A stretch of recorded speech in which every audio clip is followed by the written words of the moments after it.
Selanjutnya materi hari ini adalah teks persuasi. Teks persuasi ini adalah teks yang berbentuk untuk mempengaruhi, menuju atau meyakinkan agar mau mengikuti sikap ajakan. Penulis persuasi berasal dari bahasa lain.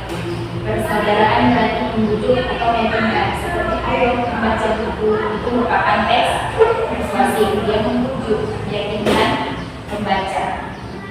Tes ini tidak hanya menyampaikan informasi, tetapi juga bisa mengarahkan menggerakkan pembaca untuk menanggapi suatu atau mengubah pandangan mereka terhadap suatu hal. Penulis seperti fakta, data, argumen kuat untuk mendukung pendapatnya. Struktur teks persuasi terbagi menjadi beberapa. Pertama, pengenalan isu atau leka. Pengenalan isunya adalah bagian pembuka yang memperkenalkan topik isu yang akan dibahas penulis. Penulis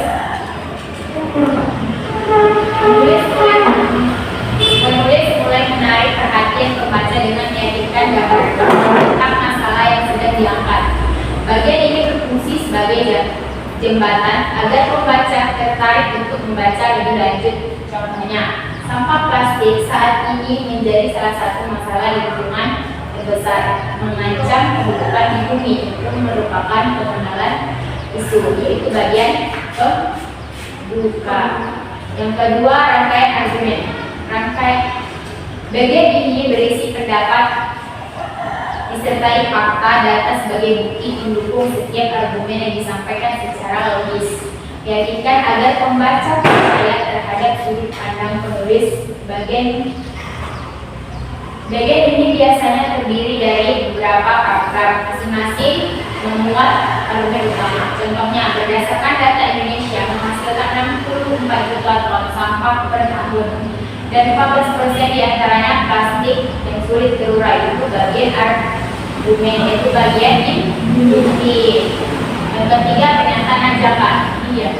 Bagian ini berisi himbauan atau ajakan langsung kepada pembaca untuk melakukan tindakan tertentu dinilai dari teks persuasi, mendorong pembaca agar mau bergerak atau berubah sikap sesuai yang diinginkan penulis. Contohnya, marilah kita mengurangi penggunaan plastik sekali pakai dari kehidupan sehari-hari kita. Marilah kita belajar dengan giat. Itu merupakan pernyataan ajakan. Yang keempat, penjelasan kembali. Bagian penutup yang menjelaskan kembali pendapat ajakan yang telah disampaikan sebelum berfungsi untuk memperkuat pesan agar lebih membekas di benak pembaca. Contohnya dengan kesadaran tindakan nyata. Setiap individu tidak dapat melakukan lingkungan untuk generasi yang akan datang. Itu merupakan contoh kembali penugasan kembali. Lanjut ke dalam ciri-ciri teks persuasi bersifat membujuk, yaitu seluruh ini diarahkan untuk mempengaruhi pikiran dan tindakan pembaca, bukan sekedar memberikan informasi biasa. Berarti menggunakan kata membujuk, yaitu ayo, mari, lah. Itu merupakan teks kata membujuk. Yang kedua, menggunakan fakta dan data. Argumen ini diperkuat dengan fakta statistik, hasil penelitian agar terlihat meyakinkan dan dapat dipercaya. Dan yang ketiga, mengandung pendapat penulis. Teks ini menjelaskan suatu pandang tertentu berbeda dengan teks eksplanasi yang bersifat netral. Kalau dia teks persuasi ini bersifat mengajak. Yang selanjutnya, menghindari konflik, yaitu meskipun memiliki pendapat kuat, penulis berusaha menyampaikan argumen dengan cara yang tidak menyinggung pembaca. Dan selanjutnya, menggunakan kata-kata yang menarik agar pembaca tertarik dengan yang disampaikannya. Dengan direncanakan untuk menghentikan emosi, kesadaran atau rasa tanggung jawab. Logis dan sistem. Argumen ini disusun secara teratur, masuk akal agar kemudian mudah dipahami dan diterima pembaca. Itu merupakan dari ciri-ciri teks persuasif. Dalam bagian pembahasan teks persuasif, yang pertama kata kerja imperatif yang digunakan untuk menyampaikan ajakan perintah secara halus seperti jadilah, lakukan, marilah, hendaknya, sebaiknya. Kata-kata teks persuasif digunakan untuk membujuk pembaca seperti ayo, mari, hendaknya, seharusnya, perlu, penting. Selanjutnya konjungsi kausalitas digunakan untuk menunjukkan hubungan sebab akibat sebagai dasar argumen seperti karena sebab, oleh karena itu, akibatnya, atau rujukan digunakan merujuk pada fakta sumber tertentu seperti berdasarkan data, menurut penelitian, sesuai fakta.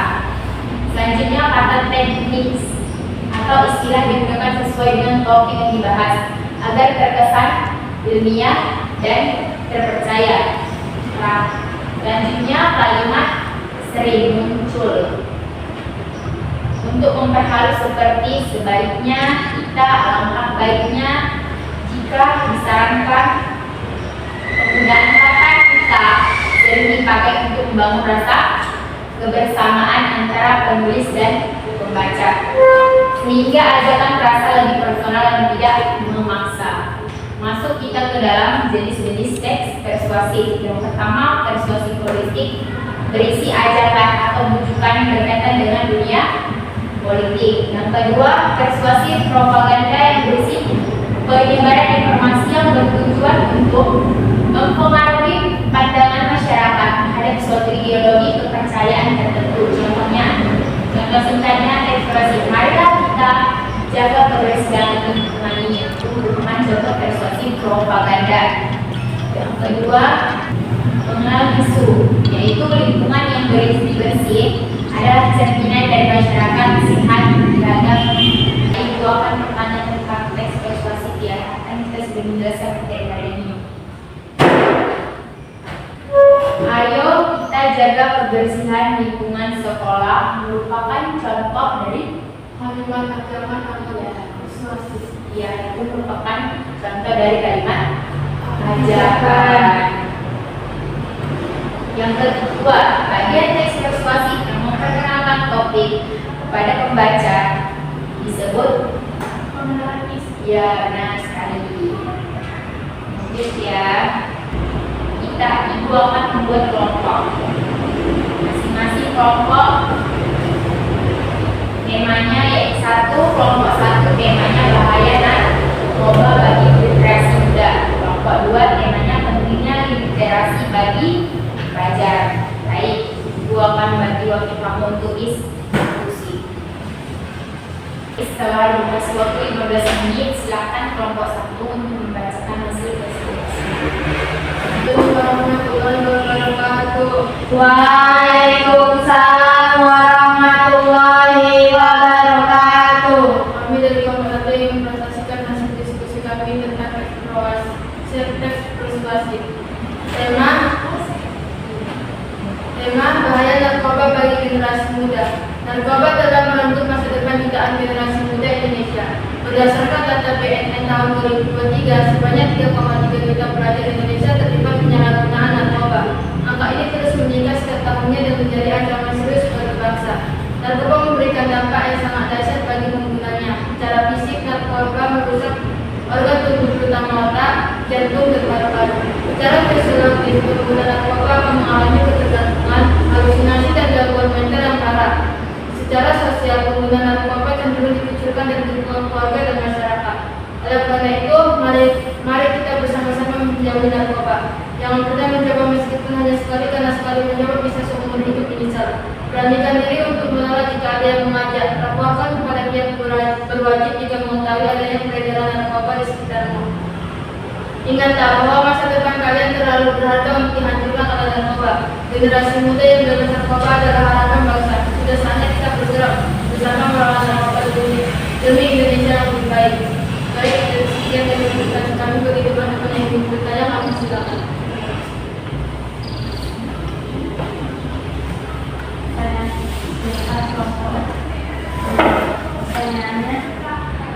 isu utama yang diangkat dalam teks eksplorasi tersebut? Isu utama yang diangkat adalah bahaya penyalahgunaan narkoba di kalangan pelajar Indonesia. Apakah sudah puas? Sangat puas. Baik, tugas sekali. Jika ada salah kami mohon maaf dan akhirnya jika ada salah kami warahmatullahi wabarakatuh. Waalaikumsalam warahmatullahi wabarakatuh. Baik, setelah kelompok satu silakan kelompok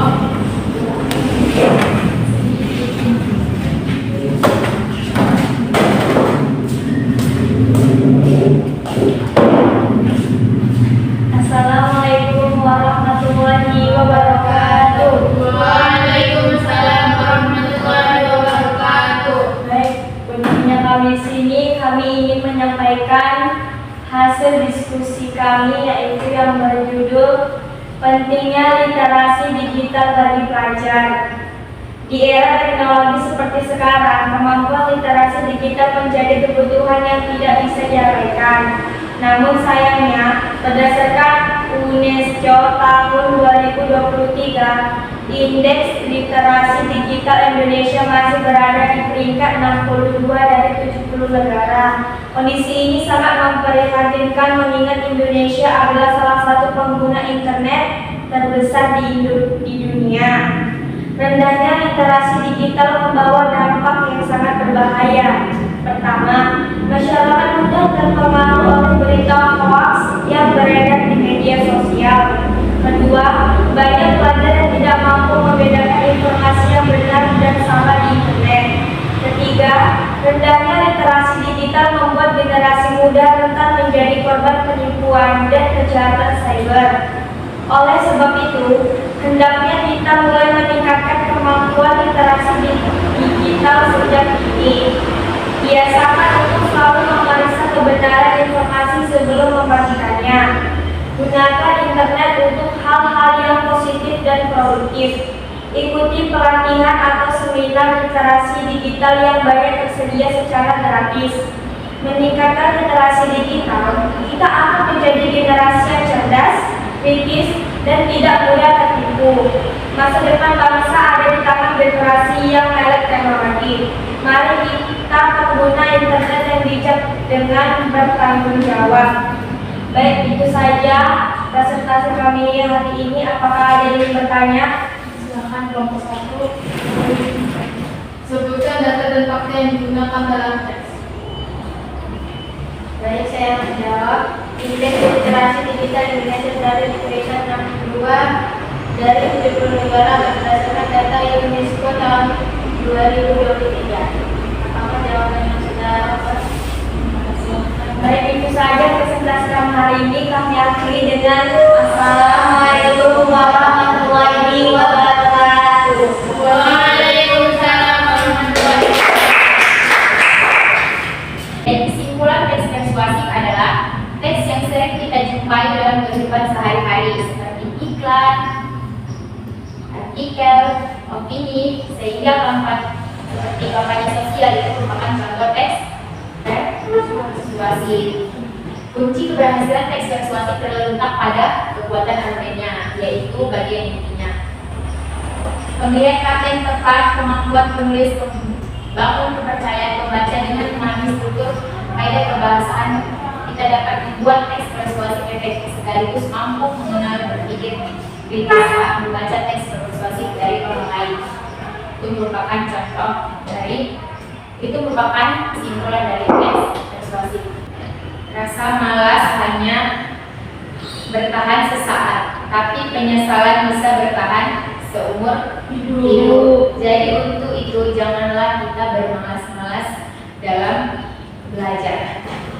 Baik, setiap hari adalah kesempatan baru untuk menjadi lebih baik dari hari ini dan hari kemarin. Dan dengan itu, marilah kita lebih giat lagi belajar.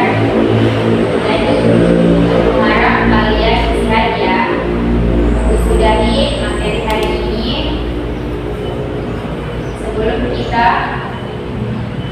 Sebelum kita pulang, mari